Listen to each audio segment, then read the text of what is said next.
کر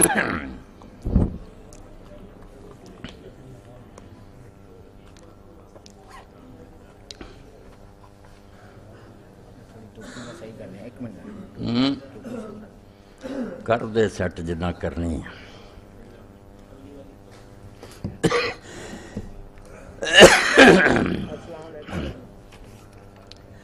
السلام علیکم ورحمۃ اللہ وبرکاتہ۔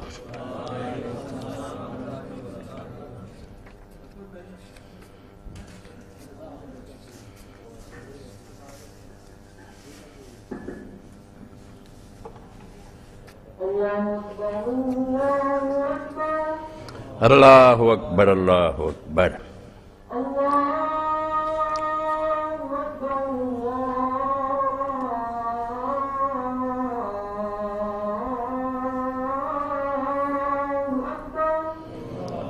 اللہ اکبر اللہ اکبر۔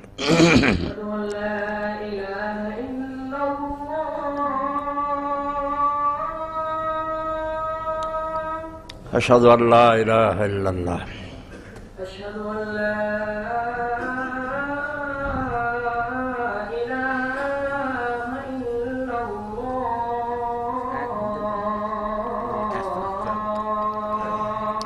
أشهد أن لا إله إلا الله اشہد ان لا الہ الا اللہ۔ أشهد أن محمدا رسول الله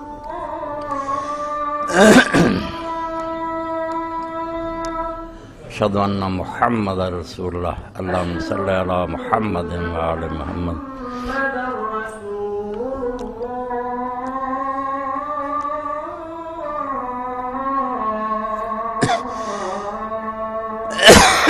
اشہد ان محمد رسول اللہ۔ حي على الصلاة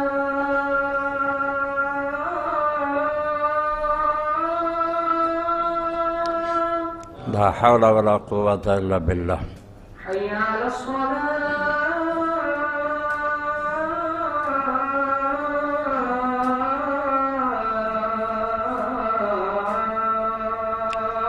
لا حول ولا قوة الا باللہ۔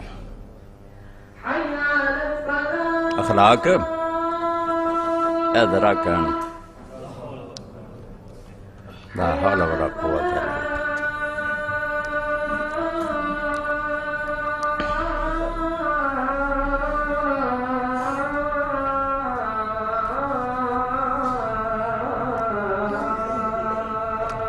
لا حول ولا قوة الا باللہ۔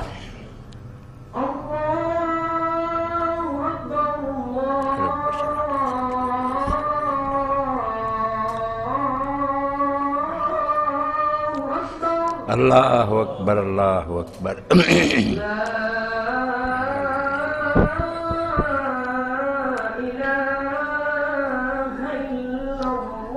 لا الہ الا اللہ وانا اشہد ان لا الہ الا اللہ وحدہ لا شریک لہ محمد عبدہ ورسولہ رضیت باللہ ربا وبالاسلام دینا وبمحمد صلی اللہ علیہ وسلم۔ اللہم صلی علی محمد وعلی آل محمد کما صلیت علی ابراہیم وعلی آل ابراہیم بارک علی محمد وعلی آل محمد۔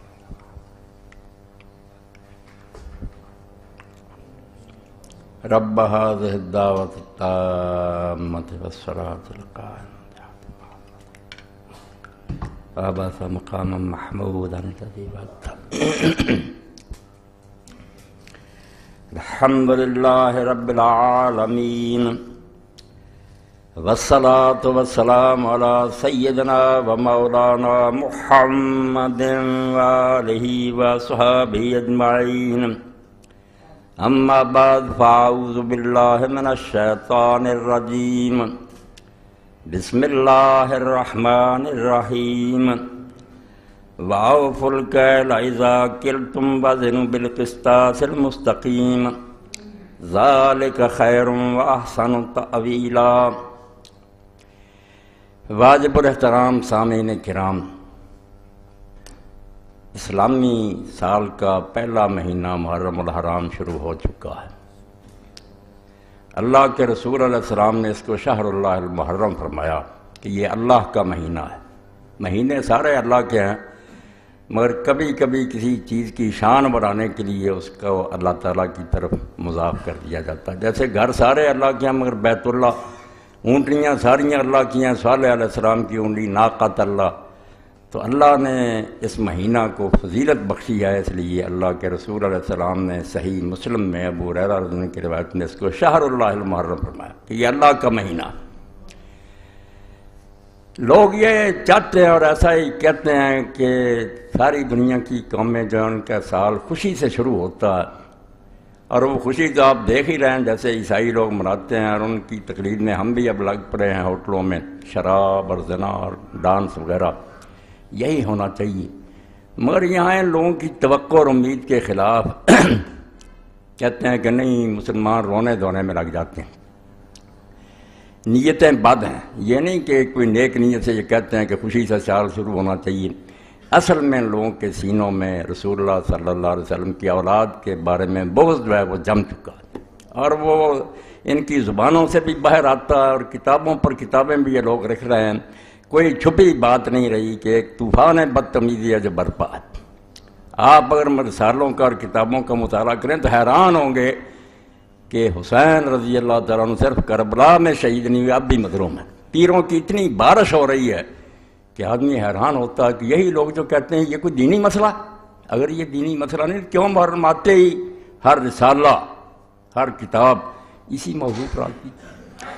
تو حقیقت یہ ہے کہ اس مہینے کا امام حسین رضی اللہ عنہ کی شہادت سے شروع ہونا، اور ذی الحج جو سال کا آخری مہینہ اس کا حضرت اسماعیل علیہ السلام کی قربانی پر ختم ہونا، یہ اپنی جگہ اللہ تعالیٰ کی حکمت کے مطابق بہت ہی مناسب کام ہے۔ جو لوگ دین کو نہیں سمجھتے وہ بے شک ہنستے رہیں، ناچتے رہیں، مگر اللہ نے قربانی پر سال ختم کیا اور قربانی سے آغاز کیا سال کا، تاکہ اہل اسلام کو پتہ لگے ہوشیار کے برہ دم تیغست قدمرا، کہ اے اللہ کے نیک بندو ہوشیار ہو جاؤ کہ تمہارے قدم جس راستے پر ہیں وہ تلوار ہے، تلوار پر چل رہے ہو۔ جانیں قربان کرنا، اپنی جان اللہ کے دین کے لیے بیچ دینا، یہ دین کا خلاصہ ہے۔ اس لیے ذی الحج بھی قربانی پر ختم ہوا، اور امام حسین رضی اللہ عنہ کا واقعہ بھی سال کے شروع میں پیش آیا، تاکہ لوگوں کو اس بات کا پتہ چلے نہ بینی کہ ہاں شاہ نکو نام بدست سر بریدہ امید ہر نام۔ دیکھتے نہیں ہو کہ اللہ تعالیٰ ان کے ہاتھ پر پیالہ رکھتا ہے، ان کو جام محبت کا پلاتا ہے جن کے سر کٹے ہوتے ہیں۔ یہ سر کٹوں کا دین ہے، اس لیے جو ناچنا چاہتے ہیں، ڈانس کرنے چاہتے ہیں، عیسائی ہو جائیں، دوسرے مذہبوں میں چلے جائیں، یہاں تو رونا دھونا ہے، ایسا رونا دھونا جو بیکار نہیں ہے کہ صرف رو کر آرام سے بیٹھ جاؤ، نہیں، قربانیوں کو یاد رکھنا۔ اور اسی لیے یہ رسالہ علم و آگئی جو آیا اس مہینہ کا، اس میں بھی مولانا ابوالکلام آزاد رحمۃ اللہ علیہ کا حوالہ دیا۔ بس میں ابتدا میں وہ بات آپ کی خدمت میں عرض کر دینا چاہتا ہوں۔ فرماتے ہیں حضرت حسین علیہ السلام کا واقعہ کوئی شخصی واقعہ نہیں ہے، کوئی نہ سمجھے نہ میرے خطبے سے کہ کوئی بات تھی جو میں سنا رہا ہوں، کوئی کسی ایک آدمی کا قصہ نہیں ہے کہ کوئی شخص تھا جو مارا گیا۔ اس کا تعلق صرف اسلام کی تاریخ ہی سے نہیں بلکہ اسلام کی اصلی حقیقت سے ہے، یعنی وہ حقیقت جس کا حضرت اسماعیل علیہ السلام کی ذات سے ظہور ہوا تھا، اور وہ بتدریج ترقی کرتی حضرت عیسیٰ علیہ السلام کی ذات کو پہنچ کر گم ہو گئی تھی، اس کو حضرت حسین رضی اللہ نے اپنی سرفروشی سے مکمل کر دیا۔ وہی بات جو علامہ اقبال رحمۃ اللہ نے فرمائی ہے، عجیب و سادہ و رنگی ہے داستان حرم، نہایت اس کی حسین ابتدا ہے اسماعیل۔ حرم کی ساری کہانی کیا ہے؟ جب بنیاد رکھی جا رہی تھی اسماعیل علیہ السلام کے گلے پر چھری، اور جب دین تکمیل کو پہنچا، اللہ کے آخری نبی زمین پر آئے تو رسول اللہ کا بچہ جس کو حضور کندھوں پر اٹھاتے تھے، نماز میں سجدہ لمبا کر دیتے، اس کی خاطر اس کی شہادت کا واقعہ پیش ہے، تاکہ لوگوں کو پتہ چلے نہ بینی کیا شاہ نکو نام بدست سر بریدہ میدم۔ اسلام پر چلنا چاہتے ہو نا تو یہ حجروں میں بیٹھ کر اور تسبیحیں گما کر اس دین پر نہیں چلا جا سکتا۔ یہ دین جان مانگتا، اور جان بھی ان بندوں کی مانگتا ہے۔ لوگ حیران ہوتے ہیں اللہ کے نیک بندوں کو کیوں مشکلیں پیش آتی، اور الٹ نتیجہ نکالتے ہیں کہ اگر وہ نیک ہوتے، اللہ کے پیارے ہوتے، کیوں مارے جاتے۔ بالکل غلط بات۔ انبیاء علیہ السلام قتل ہوئے ہیں، حالانکہ دیکھنے کی بات یہ ہے کہ آپ جب قربانی دیتے ہیں تو قربانی کے لیے وہ جانور تلاش کرتے ہیں جو بے عیب ہو، بے عیب جانور۔ تو ہمارے چھانٹنے میں تو غلطی ہو سکتی ہے، مگر جو قربانیاں اللہ اپنے لیے پسند کرتا انبیاء علیہ السلام اور صالحین کی، وہ نیک لوگوں کی در مسلخ عشق جز نکورانا کشند، عشق کی قربان گاہ میں سوائے اچھے اور نیک لوگوں کے کوئی ذبح نہیں ہوتا۔ یہاں جو کہتا نا ذبح ہو جانا کوئی عیب ہے، یہ توہین ہے، یہ شکست ہے، جھوٹا ہے۔ یہی تو اصل قربان گاہ ہے کہ اللہ کی راہ میں جان دے دی، اللہ کو خوش کر دی۔ در مسلخ عشق جز نکورانا کشند، عشق کی قربان گاہ پر سوائے نیک اور اچھے لوگوں کے ذبح نہیں کیا جاتا کسی کو۔ لاگر صفتنا و زشت خورانا پسند، اللہ بالکل ان لوگوں کو اپنے راستے میں جان دینے کی توفیق ہی نہیں دیتا جن میں عیب ہوتے ہیں، خامیاں ہوتی ہیں، ان کو مردود ٹھہراتا کہ جاؤ دنیا میں عیش کرو، مزے کرو، کسی حکومت کے کاسا لیس ہو جاؤ، پیالے چاٹو اور دانش فروش بن جاؤ۔ میں دو لفظ بولوں گا، دانش فروش، جیسے آج ان کی بہت بڑی تعداد ہے، پڑھے لکھے ہیں، دانشور ہیں، خطیب ہیں اور صحافی ہیں، علم بیچ رہے ہیں، وقت کے حکمرانوں کو خوش کرنے کے لیے دلیلیں کر رہے ہیں، اور اس کے مقابلے میں امام حسین رضی کا قافلہ یہ جان فروشوں کا قافلہ، وہ دانش فروش ہیں، علم بیچ رہے ہیں، یہ جان بیچتے اللہ کی راہ میں کہ جو ہو سو ہو، ہم حق کو مانیں گے، کسی طاقت کے سامنے سر نہیں جھکائیں گے، اس راستے میں جو پیش آئے سو پیش آئے۔ در مسلخ عشق جز نکورانا کشند، لاگر صفتنا و زشت خورانا کشند۔ تو اللہ کی راہ میں جان دینے والے برباد نہیں ہوتے، وہ ہماری نظر میں ہے کہ بھئی مارے گئے۔ اللہ نے تو قرآن میں دو جگہ کہہ دیا کہ جو اللہ کے راستے میں مارے جاتے ہیں ان کو مردہ نہ کہو، وہ زندہ ہے۔ اب ممبر پر بیٹھنے سے پہلے ہی مجھے رسالے موصول ہوئے، وہ لوگ جو جب شکنجہ ان کے گلے میں کسا جاتا ہے، حقائق چھوڑو جی یہ بات اس سے کیا رہا، نہیں، آپ لوگ ون وے ٹریفک چلانا چاہتے ہیں، ایک رٹی رٹائی کہانی رسالے چھاپتے ہیں، کربلا کی کہانی ابو جعفر محمد باقر کی زبانی، یہ ہر حدیث کے پاس ہے، چھاپتے ہیں۔ اور وہ شخص جو مفسر قرآن ہے اس دور میں کہلاتا ہے، اور سعودی حکومت اس کا قرآن چھاپتی ہے، حسن البیان، مولانا صلاح الدین یوسف، وہ ایک کارنامہ سر انجام دے رہا ہے۔ یہ کتاب بھی میرے پاس اسی کی ہے، امام محمد باقر پر تہمت لگا کر کہ امام حسین کا پوتا اپنی زبانی بیان کرتا ہے، سارا واقعہ پیش کرتے۔ اور یہ صلاح الدین یوسف صاحب کا ہی میں گناہ نہیں سمجھتا، پچھلوں نے بھی یہ بہت بڑا جرم کیا ہے کہ امام محمد ابن جریر الطبری نے اپنی تاریخ میں یہ پورا قصہ لکھا، حافظ ابن حجر رحمۃ اللہ علیہ نے تہذیب التہذیب میں اس کو نقل کیا، اور اپنی کتاب صحابہ میں اس کو درج کیا۔ اب ایک شخص کہتا ہے جب امام محمد باقر جو زین العابدین کے بیٹے، وہ سنا رہا ہے کہ حسین رضی اللہ عنہ کو بہت لوگوں نے روکا مگر وہ بعد نہیں آئے۔ راستے میں جب ان کو پتہ چلا کہ مسلم ابن عقیل شہید کر دیے گئے ہیں تو انہوں نے لوٹنے کا ارادہ کیا۔ چچا زاد بھائیوں نے ضد کی کہ نہیں، ہم تو انتقام لے کے لوٹیں گے، اس لیے امام حسین بھی مجبور ہو گئے کہ تمہارے بغیر تو کوئی مزہ نہیں زندگی کا۔ ان کی ضد کی وجہ سے آگے چلنا پڑا، اور بعد میں جا کر وہاں منت سماجت کرتے رہے کہ 3 شرطیں مجھے یزید کے پاس بھیج دو، بھائی میں اس کے ہاتھ میں ہاتھ رکھ دیتا ہوں۔ یہ کہانی یہ لوگ لکھ لکھ کر اور امام محمد باقر کا نام لے کر شائع کرتے ہیں۔ اب ہر شخص کہتا ہے یار جب ان کی پوتے کہہ رہے ہیں تو حقیقت اس جہاد کی کچھ بھی نہیں، یہ کہہ دیں آپ نادانی اور بے وقوفی سے مارے گئے ہیں، ورنہ اس کا کوئی جہاد سے تعلق ہی نہیں، نہ یہ کوئی شہادت ہے۔ وہ تو جان بچانا چاہتے تھے، کہتے لے چلو مجھے، میں یزید کے ہاتھ میں ہاتھ رکھ دیں۔ یہ سب باتیں آپ پڑھتے بھی ہیں، سنتے بھی ہیں، اور تاریخ جو ہے زیادہ سے زیادہ مہربانی کرتی ہے کہ کوفہ کے کچھ لوگ سے بے ایمان اور بددیانت انہوں نے امام حسین رضی اللہ عنہ کو خط لکھے، امام ان کے ورگ میں آ گئے، ان کے دھوکے میں آ گئے، بعد میں راز کھلا کہ یہ تو سب مکار اور فریبی ہیں، پھر آپ پچھتاتے رہے۔ نتیجہ کیا نکلا؟ کچھ بھی نہیں کہ امام حسین رضی اللہ عنہ انہوں نے نتیجہ یہ نکالا پوری کتاب میں، رسومات محرم الحرام اور سانحہ کربلا، کہ امام صرف فوت ہوئے ہیں ایک اپنی ناجائز غرور اور گھمنڈ کی وجہ سے کہ سمجھتے تھے میں رسول اللہ کا نواسہ ہوں اس لیے بہتر ہوں، یہ نسلی غرور ان کو لے ڈوبا۔ میں یہ کتاب آپ کے سامنے پیش کر رہا ہوں، لے کر پڑھیں، اور یہ ہر مولوی کے پاس ہے، جتنے نا اہل حدیث علماء سب کے پاس یہی ہے، اسی کو رٹے طوطے کی طرح دہراتے رہتے ہیں، کسی کو توفیق نہیں کہ نکال کر دیکھے کہ یہ باتیں کوئی صحیح نہیں ہیں۔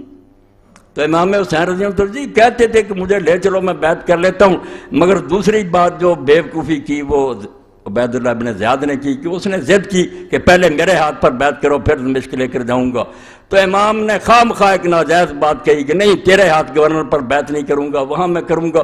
صرف اتنی بات پر عبید اللہ کہنے لگا نہیں آئینی بات ہے، میں گورنر میرے ہاتھ پر، یعنی یہ امام حسین رضی اللہ عنہ کو ایک احمق، ضدی اور مغرور آدمی ثابت کیا جو خواہ مخواہ اپنی جان دے گیا ورنہ کچھ حقیقت نہیں.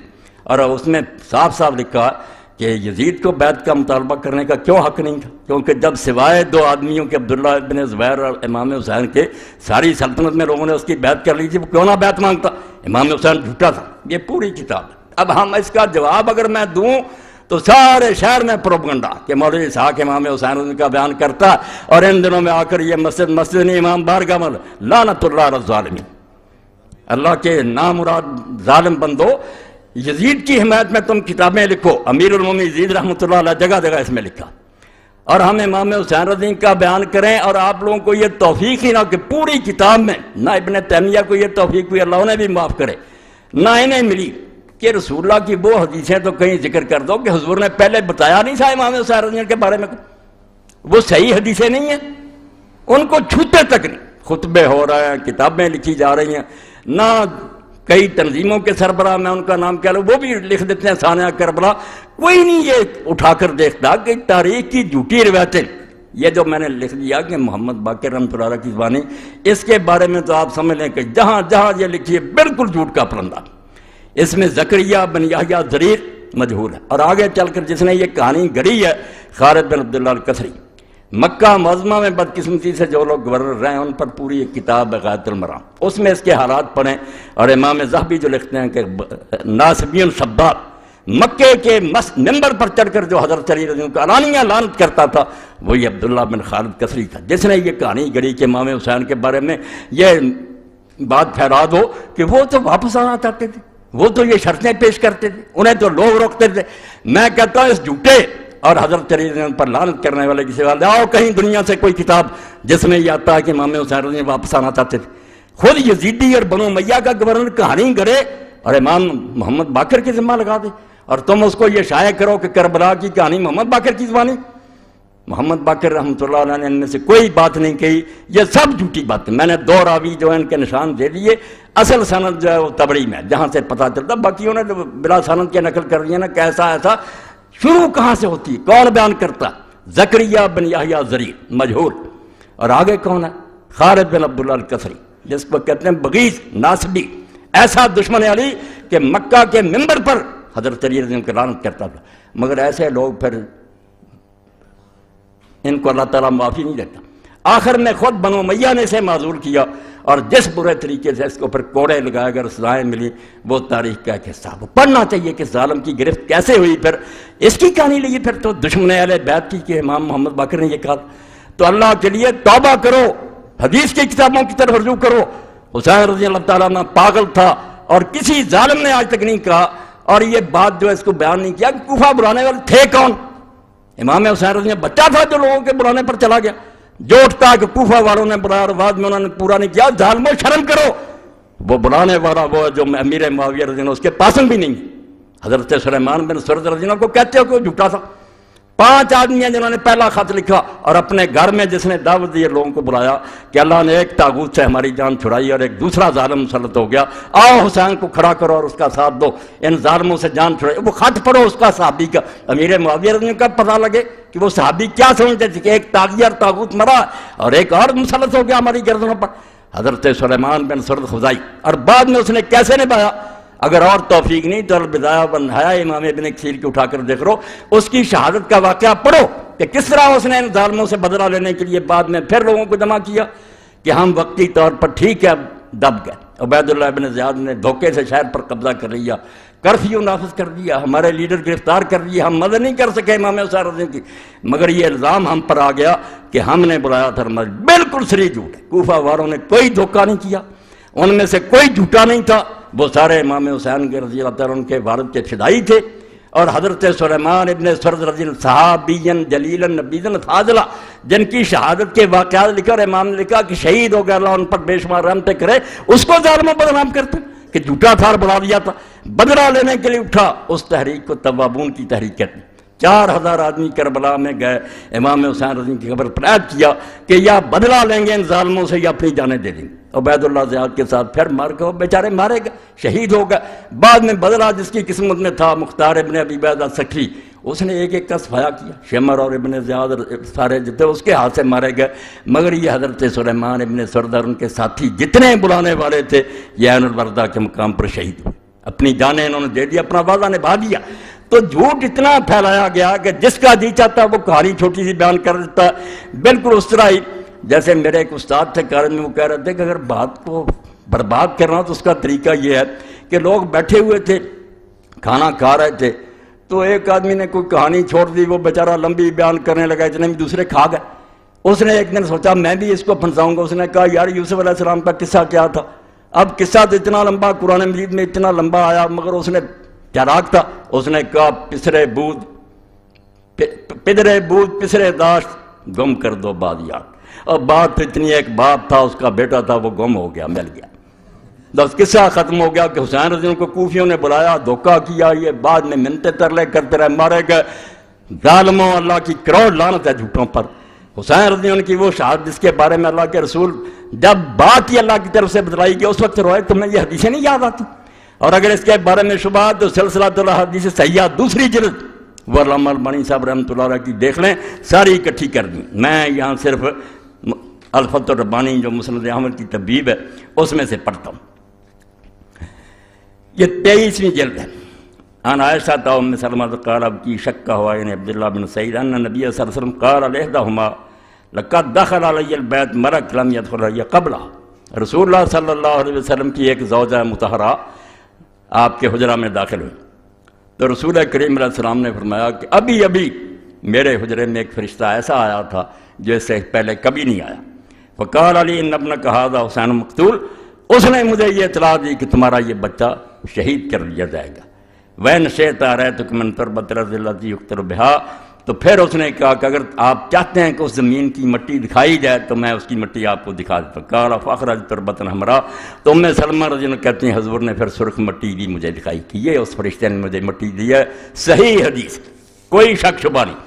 اور جس کی موت پر اللہ کا رسول جو اس کی روح اضطراب میں آئی، یہ بھی آگے حدیث آتی ہے عن ابن عباس قال رأيت النبي صلی اللہ علیہ وسلم فيما يرى النائم بنصف النهار، اور میں حیران ہوں کہ اسی حدیث کو یہ شیخ القرآن اپنی کتاب تنقیح الروات جو لکھی ہے مشکوٰۃ شریف اس میں بالکل صحیح قرار دے چکا کہ کوئی شک نہیں، واقعی صحیح حدیث سے ثابت ہے کہ رسول اللہ نے حضرت حسین کی شہادت کی خبر بھی دی تھی، اور یہ بھی ٹھیک ہے کہ حضور کو دیکھا گیا تھا آپ روتے تھے۔ یہ خود مانا ہے صلاح الدین یوسف تنقیح الروات 4 جلد، مگر کتاب میں ذکر نہیں کرتے۔ جب رسالے لکھتے ہیں تقریریں کرتے ہیں بس کوفیوں نے بلایا چلے گا۔ اب جس کی پیدائش کے وقت ہی اللہ کے فرشتے نے اطلاع دے دی، اور اس واقعہ کو ہم بھی اتنا سمجھا کہ باقی اطلاعیں دینے کے لیے روز فرشتے آتے تھے، مگر اس کے لیے فرمایا ایسا فرشتہ آیا جو کبھی بھی آسمان سے پہلے نازل نہیں ہوا۔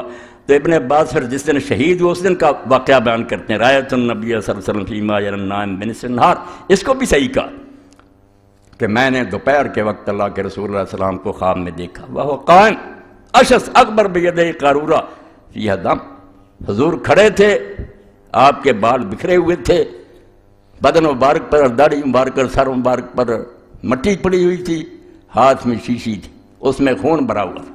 فقلت بأبی انت امی یا رسول اللہ ما ھذا، میں نے گھبرا کر کہا اللہ کے رسول یہ کیا معاملہ ہے، آپ کی کیا حالت بنی ہوئی ہے اور یہ خون کیسا ہے؟ قال ھذا دم الحسین واصحابہ، فرمایا یہ حسین اور اس کے ساتھیوں کا خون ہے، لم ازل التقط منذ اليوم، میں صبح سے اس کو اکٹھا کر رہا ہوں۔ فاحسینا ذلک اليوم، تو حضرت عبداللہ ابن عباس رضی اللہ عنہ فرماتے ہیں ہم نے وہ دن اور گھڑی یاد کر لی۔ فوجدوا قتل فی ذلک اليوم، جب قافلہ لٹا پٹا واپس آیا تو ہم نے دیکھا کہ واقعی وہی دن تھا اور وہی وقت تھا جب رسول اللہ بے چین تھے، عالم روا میں ان کا نواسا شہید ہو رہا تھا۔ ان کے ہاتھوں سے لٹی باغ رسالت کی بہار، جو نمازوں میں سدا پڑھتے رہے صلی اللہ علیہ۔ اور آئے گا وقت آپ دیکھیں گے کہ وہ ظالم جن کے بارے میں یہ سارے تنظیموں کے سربراہ، نہیں جی شمر جو تھا وہ تو ان کا اعلیٰ کار نہیں تھا، اہلکار تھا۔ اس نے لکھا کہ شمر اور دوسرے جو وہ کیا غلط کر رہے تھے، وہ ایک حکمران کے اہلکار تھے، وہ اپنے امیر کی اطاعت کر رہے تھے، ٹھیک کر رہے تھے امام حسین کو قتل۔ ساری کتاب ظالم نے ایسی لکھی ہے۔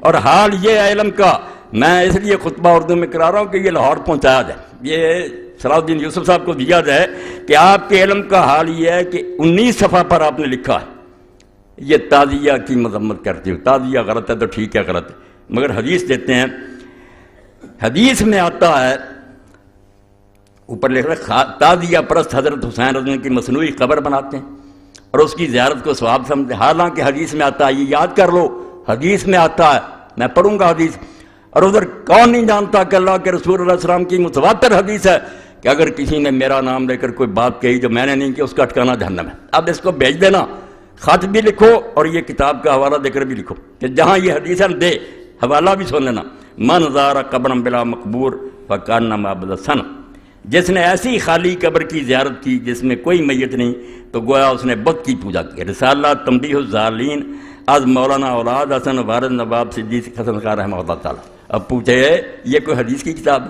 نہ صحابی نہ سند نہ کوئی، آپ نے حدیث کہا تعزیہ کی مذمت کے لیے تعزیہ کا رد آپ کرتے رہتے، مگر یہ تعزیہ کا رد کرنے کے لیے یہ کہ حدیث میں ہے، اور تنبیہ الظالین جو رسالہ لکھا نواب صاحب کے والد نے اولاد اس میں ہے۔ بھائی نواب صاحب کے والد نے کوئی لکھا؟ کون صحابی بیان کرتا؟ کہاں ہے کس کتاب میں؟ آپ موضوعات کی کتابیں میں چھان جائے جو منکرد حدیثوں پر، ان میں بھی نہیں ہے یہ بات۔ تو ایک شیخ القرآن جس کی تفسیر سعودی حکومت تقسیم کرتی حاجیوں میں، اس کا حال یہ کہ حدیث لکھتا ہے سرے سے اس کا نام و نشان نہیں، بالکل نہیں۔ آپ یہ ضرور پہنچائیں۔ آگے جا کر پھر چلتے ہیں، ابن تیمیہ بھی یہی غلطی کر گئے، ابن کثیر نے بھی کی، اور یہ بھی کرتے ہیں۔ ہر سال میں کہتا ہوں نہ جامعہ سلفیہ میں سے کسی کو عقل آتی ہے کہ وہ سوچے کہ بخاری شریف کے بارے میں جو کہتے ہو کہ اس میں یہ حدیث آتی، صحیح بخاری میں عبداللہ بن عمر رضی اللہ عنہ سے مروی ہے کہ حضرت صلی اللہ علیہ وسلم نے فرمایا جو فوج سب سے پہلے قسطنطینیہ کا غزوہ کرے گی وہ مغفور یعنی بخشی بخشائی۔ اس حدیث پر تو انشاءاللہ بات ہوگی، مگر عبداللہ بن عمر رضی اللہ عنہ سے دنیا کی کسی کتاب میں کوئی نکال کر دکھا دینا۔ یہ ان سارے شیخوں کے سامنے یہ رسالے چھپتے ہیں، اوپر لکھا ہوتا ہے ایڈیٹوریل اسٹاف میں کہ ہم سارے شیخ اس رسالوں کے دیکھتے ہیں۔ بھئی آپ نے نکال کر دیکھا ابن تیمیہ سے غلطی ہو گئی؟ بھئی واقعات ام حرام رضی اللہ تعالیٰ کا، ایک عورت ہے اس کی راوی صرف حضرت ام حرام بن ملحان رضی اللہ بنت ملحان رضی اللہ، اور کسی سے نہیں، دنیا جہان میں جتنی کتابیں نا کسی دوسرے صحابی نے اس کو روایت نہیں کیا، ام حرام بنت ملحان، مگر یہ صاف لکھا ہے صحیح بخاری میں، اور ساتھ حوالہ بھی ہے صحیح البخاری الجہاد وسیر باب ما قیل فی قتال الروم۔ تو جہاں سے دیا وہاں ہر شخص اٹھا کر دیکھ لے کہ وہاں ابن عمر کا کہیں نام آتا ہے۔ جن لوگوں کی حالت یہ ہے کہ نہ توفیق ہے کہ کتاب جس سے لکھ رہے ہیں اس کا بھی پتہ نہیں، عبداللہ بن عمر رضی اللہ عنہ کا وہاں کوئی ذکر نہیں آتا۔ اس حدیث کے بارے میں بات تو شاید کبھی موقع ملے، مگر میں ضمناً کہہ دوں کہ بے شک یہ بخاری میں ہے، مصنف عبد الرزاق میں، مگر کون بیان کرتا؟ شروع سے لے کر سارے شامی ہیں، کوئی مکے کا، مدینے کا، عراق کا، دنیا کے کسی مسلمان ملک میں کسی کو خبر نہیں ہے کہ حضور نے یہ اطلاع دی تھی، صرف شامی بیان کرتے ہیں۔ جہاں دارالحکومت تھا معاویہ رضی اللہ عنہ کا، بعد میں یزید اور ان کی ساری اولاد، کلہم شامیون، پہلے سے لے کر آخری راوی تک سب شامی، اور شامی بھی کیسا؟ ثور بن یزید الکلائی، جو مدینے میں امام مالک صاحب نے کہا کوئی اس کے پاس نہ بیٹھے، نہ اس کی روایت لکھے، بیماری کیا تھی؟ وہ بھی ناسبی تھا، جیسے وہ خالد بن عبداللہ کا بنایا نا مکے کا گورنر کہ علی کو گالیاں دیتا، اس کا بھی یہی کام تھا کہ حضرت علی کو کہتا تھا میں اس کو پسند کر سکتا ہوں جس نے میرے دادے کو قتل کیا تھا، میرا دادا جنگے سے۔ بھائی ایسے دشمنان اہل بیت کی حدیثیں لیے پھرتے ہو، جب اصول یہ ہے سارے جانتے ہیں کہ کوئی آدمی اگر ایسی حدیث روایت کرے کہ اس آدمی کا تعلق کسی خاص گروہ سے ہو اور اس کے علاوہ اس کی کوئی تائید نہ کرے، یہ ساری امت کا مسلمہ اصول اور عقل کی بات ہے، وہ بات نہیں لی جاتی۔ وہ تو اس گروہ کا آدمی، اس نے تو کہنا کوئی غیر جانب بیان کرے۔ اسی لیے علماء نے یہ اصول بیان کر دیا کہ اگر کوئی شیعہ ایسی حدیث حضرت علی رضی اللہ عنہ کی شان میں یا اہل بیت کی شان میں بیان کرے جو دوسرے کسی مسلمان نے بیان نہ کی ہو، تو بے شک وہ سچا اور دیانتدار، ہم نہیں اس کی بات مانیں گے۔ شبہ ہے کیونکہ اس کا یہ عقیدہ اور مسلک ہے، اس کی حمایت میں گڑ لی ہوگی۔ بات قدرے دل کو لگتی ہے کہ واقعی محتاط رہنا چاہیے، مگر یہاں آ کر سارے اصول ختم۔ ثور بن یزید الکلائی کا نکال لیں ترجمہ، اگر یہ علی سے دشمنی رکھنے والا نہیں تھا میرے ذمہ لگائے، اس کی حدیث معتبر ہوتی ہے۔ جو علم حدیث اس کے مطابق کوئی گروہ جس کا خاص عقیدہ وہ اپنے مسلک کی حمایت میں، بھائی ناصبی نے تو کہنا ہی تھا کہ معاویہ جنتی اور یزید بخشا ہوا، کوئی اور کہتا ہے کسی کتاب میں دوسرے کوئی روایت ہے، یہ ضمناً بات آ گئی۔ تو خیر صحیح بخاری میں عبداللہ بن عمر، دوسری غلطی کہ عبداللہ بن عمر سے صحیح بخاری میں جہاں آیا نا، بلکہ اور کسی کتاب میں بھی تو نکال دیں، کسی جگہ عبداللہ بن عمر رضی اللہ کی یہ روایت نہیں ہے۔ یہ روایت جہاں بھی ہے حضرت ام حرام بنت ملحان رضی اللہ تعالیٰ عنہ سے روایت۔ تو اس نے بھی خلاصہ یہی نکالا ہے کہ یزید بالکل امیر المومنین تھا، ساری امت نے تسلیم کر لیا تھا۔ کیسے تسلیم کیا تھا یہ بیان کرنا ہے، جس سے میں نے کہا اور علامہ ابوالکلام آزاد نے کہا یہ کہانی ہی نہیں دین کی حقیقت ہے۔ اور میں ڈنکے کی چوٹ کہتا ہوں کہ جو لوگ اسلامی خلافت کے مدعی اگر وہ حسین کو نہیں سمجھے ان کی تحریکیں بے برکت ہیں اور کبھی دنیا میں وہ اسلامی خلافت نہیں قائم کر سکتے۔ اسلامی خلافت برباد کرنے والوں کی حمایت کرتے ہو اور جو اس کو قائم کرنے کے لیے اٹھا اس کو باغی اور مجرم کہتے ہو، پھر کس خلافت کی بات کرتے ہو؟ اپنے دعوے کے خلاف تم غلط باتیں کرتے ہو۔ ایک طرف خلافت کے مدعی ہو، دوسری طرف جنہوں نے خلافت کو بدل کر ملوکیت میں تبدیل کیا اور ایسے ظالمانہ طریقے سے بیان کیا۔ میں یہ حقائق اس لیے لکھوانا چاہتا ہوں، میں نے اس بارے میں جو پڑھا دکھ تو یہ ہے کہ میں اس کو لکھوا نہیں سکا، آپ اس پر کتاب نہیں لکھ سکا، ورنہ اس پر ایک مبسوط کتاب ہزاروں صفحوں میں لکھنی چاہیے۔ یہ کوئی واقعہ، یہ اسلام کا ایک روشنی کا منار ہے، اگر یہ ڈھہ گیا اور حکومتیں چاہتی ہیں کہ اس کو گرا دیا جائے، یہ تو پیغام ویسے ہی دے دیتے نا کہ امام حسین کی قربانی، ورنہ ظالم مسلمان حاکموں کے لیے حسین ایٹم بم ہے۔ اگر وہ روح امت میں پیدا ہو جائے کہ برے کے سامنے سر نہیں جھکانا چاہیے، طاقت کوئی چیز نہیں ہے، حق کا ساتھ دینا چاہیے۔ اور اس میں یہ بھی نہیں دیکھنا چاہیے کہ آدمی تھوڑے ہیں ساتھ یا زیادہ، نہیں، جتنے ہوں لے کر میدان میں نکلتے۔ جو سبق ہے جو ان لوگوں کے لیے تو موت ہے، یہ امام حسین کے دن پر کیسا پیغام دے سکتے ہیں؟ رسمی طور پر سیکرٹری لکھ دیتے ہیں، بیان کرتے ہیں۔ حسین رضی اللہ تعالیٰ عنہ کے واقعہ میں یہ کہتا ہوں کہ کچھ لوگ پوچھتے ہیں یزید جو تھا وہ اپنی ماں بہن سے زنا کیا، جھوٹ بات، ایسی باتوں کی ضرورت نہیں، نہ ہمیں یزید کو کچھ برا بلا کہنے کی ضرورت ہے کہ اس میں یہ برائیاں تھیں۔ برائی سب سے بڑی یہ ہے جو اللہ کے رسول علیہ السلام نے فرمائی تھی کہ اول من یبدل سنت رجل من بنی امیہ۔ اصل اعتراض میرا یہ ہے جو اصولی ہے، ہمیں کوئی اس سے بحث نہیں، وہ شراب نہ پیتا نماز نہ، جس طریقہ سے یہ خلافت بنی ہے میں مولانا ابوالکلام آزاد رحمۃ اللہ علیہ کے حوالے دوں گا اس سلسلے میں، کیونکہ وہ نایاب ہے۔ وہ میرے بچے نے کوشش کی اور بڑی محنت سے اس نے وہ کرمی جو تھے فوٹو اسٹیٹ کرا کے لایا، بڑی محنت کیا جعفر بچے نے اس بارے میں۔ آزاد نے لکھا کہ بنو امیہ کی حکومت غیر اسلامی اور خالص کفر جلی پر مبنی، کفر جلی کا ننگا کفر، کہ تشدد سے اور زبردستی سے جو حکومت بنوائی جائے اور جب زبردستی جو مسلمانوں کے تخت پر بیٹھ جائے وہ فرشتہ بھی ہو تو شیطان ہے، کوئی حق نہیں۔ مسلمان امت کا حق ہے کہ اپنے لیے اپنا قائد چنے۔ ایک شخص زبردستی بیٹھ جاتا ہے اور بعد میں بیعت لیتا ہے، یہ خود اتنا بڑا گناہ اور جرم ہے کہ اس کے ہوتے وہ شراب نہ پیے، زنا نہ کرے، نمازی ہو، دیندار حاجی ہو، انتہا درجے کا بدماش ہے۔ اس کو کس نے کہا تھا کہ امت کا تخت جو ہے غاصبانہ، اس پر آ جائیں گے حوالے کہ صحابہ کی گردنوں پر کیسے تلواریں رکھی گئی، کس طرح بیعت لے گی، جس سے پتہ چلے گا کہ اس سے زیادہ قیامت اس وقت اسلام پر جو آئی تھی نہیں آ سکتی۔ امیر معاویہ رضی اللہ عنہ نے اس سلسلے میں جو کردار ادا کیا، جو رشوت سے ہاتھ میں آ گئے، پیسہ دیا، جو تلواروں کے ذریعے ڈرائے جاتے تلواریں ان کے سروں پر لڑائی گی۔ اس لیے مسجد مدینہ میں جو بے حرمت بخاری شریف میں سنا لو، اللہ کے لیے تم ہمدردی کرو امام حسین سے، جس کے بارے میں رسول اللہ کا دین پایا گیا اور اس کی موت سے پہلے حدیث پاک میں یہ بھی آتا ہے، وہ سارے علامہ البانی صاحب نے اکٹھے کر دیے کہ حضرت علی رضی اللہ عنہ فرماتے ہیں حجرے میں داخل ہوئے، رسول اللہ کے آنسو بہہ رہے تھے، فرمایا یا رسول اللہ آپ بچے کو اپنی گود میں کھلا بھی نہ، رو رہے ہیں، فرمایا ابھی خبر دی گئی کہ یہ بچہ شہید کیا جائے۔ آپ نے کبھی نام نہیں لیا، ان حدیثوں کا حوالہ نہیں دیا، اتنا بغض اور کینہ ہے کہ تاریخی جھوٹ۔ اور میں نے جو آیت پڑھی شروع میں کہ جب تولو تو پورا تولو اور صحیح ترازو کے ساتھ تولو، بعض لوگوں کو سمجھ نہیں آئی وہ کون پر، میں نے اس لیے پڑھی کہ اسی شیخ القرآن نے خلاف تو ملوکیت کی شرعی حیثیت لکھی، مولانا مودودی صاحب کی کتاب پر تبصرہ کیا اور اس میں یہ بات کہی کہ ہم مانتے ہیں کہ صحابہ کرام سے بڑے بڑے جرم ہوئے، اس نے دوسروں والا راستہ نہیں اختیار کیا، سیدھا کان پکڑا کہ غلط کام ہوئے، ان کو بیان کرنا بھی جائز ہے، جب قرآن و حدیث میں بیان ہوا کیوں نہ بیان کیا جب مودودی سچا، مگر بیان جو ہونا چاہیے وہ صحیح حدیثوں سے ہونا چاہیے، صحیح روایتوں سے ہونا چاہیے۔ بس یہاں آ کر اس نے نا بات ختم کی اور بات ٹھیک ہے، کہتا جرم بھی ہوئے ہیں، بیان کرنا بھی گناہ نہیں ہے، کوئی توہین نہیں ہے، حقیقت بیان ہونی چاہیے، مگر روایت جو ہے پوری احتیاط سے لینی چاہیے۔ میں یہی کہتا ہوں اسی ترازو سے صلاح الدین صاحب توڑنا چاہیے تھا۔ آپ نے جتنی امام حسین کے بارے میں لکھی کہ وہ واپس آنا چاہتے تھے، ان کو صحابہ روکتے تھے، ابن عباس روک، میرا چیلنجر کئی مرتبہ میں نے کہا کہ ایک صحابی کا روکنا بھی کوئی شہادت کرے مجھے پھانسی پر لٹکا دو۔ تم بنو امیہ کی گڑی ہوئی روایتیں کہ امام حسین کے جہاد کو برباد کر دیا جائے، وہ خالد بن عبداللہ کسری جو علی پر لعنت کرتا تھا ممبر مکہ پر، اس کی روایتیں بیان کر رہے، کہاں گیا وہ معیار جو بات تم نے کہی تھی 100% ٹھیک۔ اور میں یہی کہتا ہوں کہ اگر مودودی صاحب کی کتاب میں کچھ چیزیں نہیں ماننی چاہیے، مگر میں نے جو اس پر حاشیہ چڑھایا صلاح الدین یوسف صاحب کی کتاب پر ایک ایک لفظ صحیح حدیثوں کے دے دیے میں نے صفحے کہ کس بات کا انکار کرتے ہیں؟ کون سی بات مودودی نے اپنی طرف سے کہی ہے؟ اگر تاریخی حوالے نہیں صحیح، ٹھیک ہے، انہوں نے لکھی تاریخ کی مدد سے، آؤ میں حدیث سے ثابت کرتا ہوں۔ یہی علی پر ممبروں پر لعنت کرنا، امیر معاویہ رضی اللہ عنہ کا ورنہ صحیح حدیثوں سے پیش کرتا ہوں، وہ اگر حاشیے چھپ گئے تو اس بارے میں اتمام حجت ہو جائے گا، کوئی آدمی نہیں بول سکتا، زبانوں پر مور لگ جائے گی۔ ایک ایک لفظ کی میں نے خبر لی ہے کہ کیا لکھ رہا تھا، ایک طرف معیار بناتا ہے کہ صحیح روایت سے کام لینا، پھر ساری جھوٹی روایتیں اپنے حق میں جتنی جھوٹی جاتی ہیں وہی تبری، وہی ابن اسیر پھر معتبر ہو جاتے ہیں۔ اور ان سارے جھوٹوں کا حال یہ ہے کہ جن کتابوں کو کہتے رہتے ہیں جھوٹ کا پڑھنا،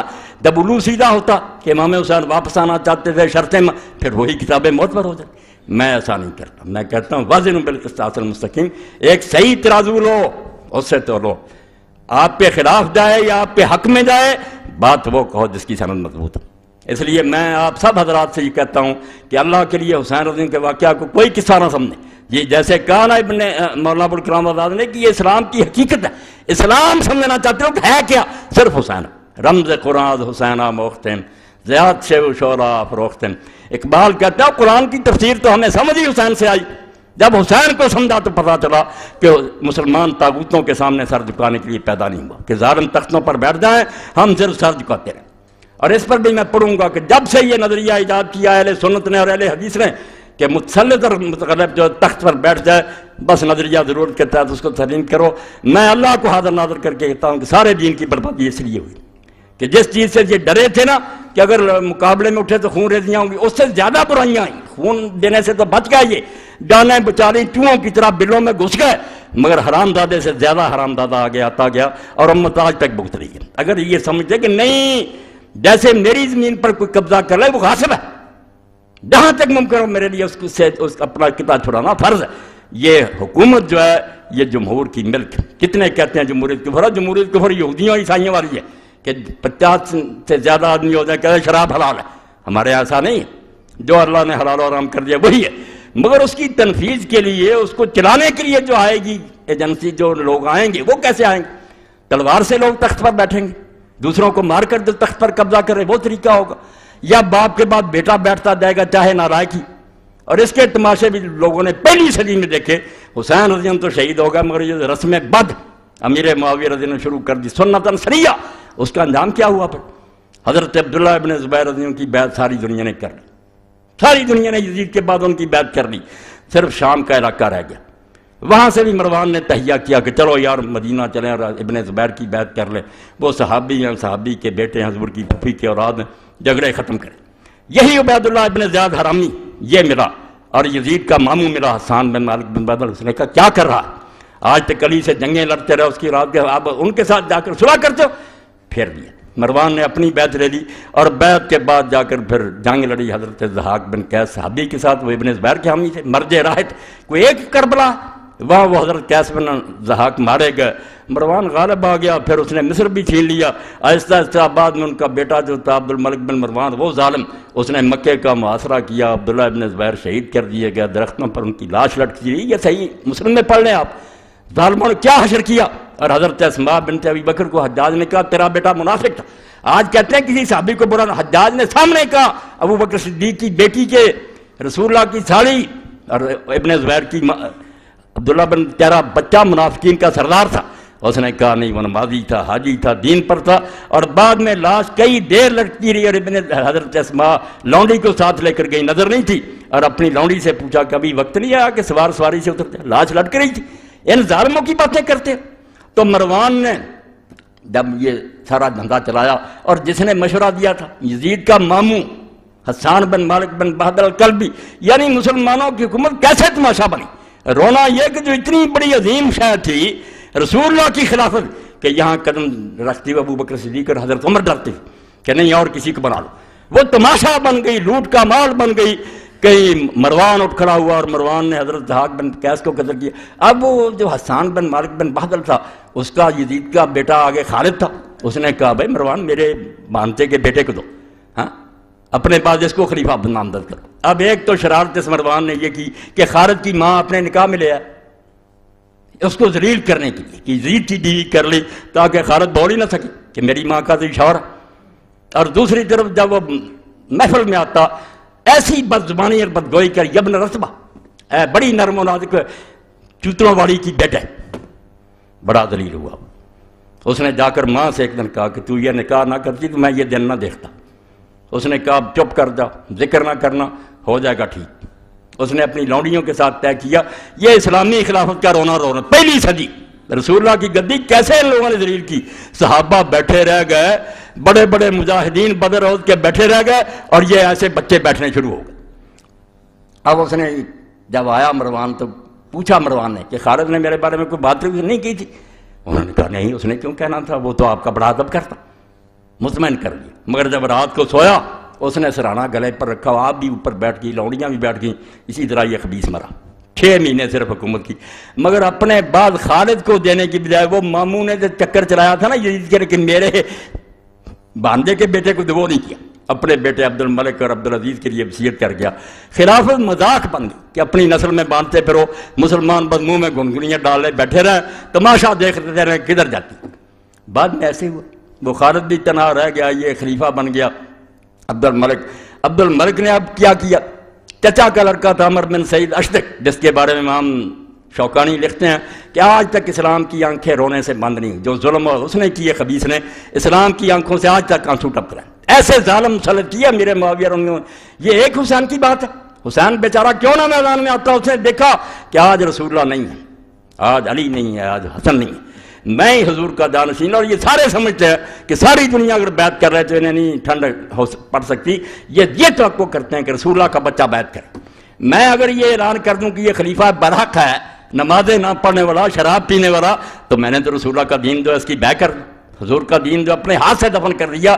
میں جان دے سکتا ہوں، میرے بچے مارے جا سکتے ہیں، میری بچیاں شہروں میں گھمائی جا سکتی ہیں، مگر میں یہ بات نہیں مان سکتا، ایسا نہیں ہو سکتا۔ کانپ اٹھے ارض و سما، دشت و جبل تھرا اٹھے، خاک پر جس وقت تڑپا فاطمہ کا لاڈلا۔ آج میرے تمہارے لیے تو حسین ایک نام ہے، مگر اس صدی کے لوگ تو جانتے تھے کہ یہ رسول اللہ کا کیا تھا، حضور کس طرح اپنے پہلو میں بٹھاتے تھے، دعائیں کرتے ہیں اللہ میں حسن اور حسین سے محبت کرتا ہوں، تو بھی ان سے محبت رکھنے والوں سے محبت رکھ۔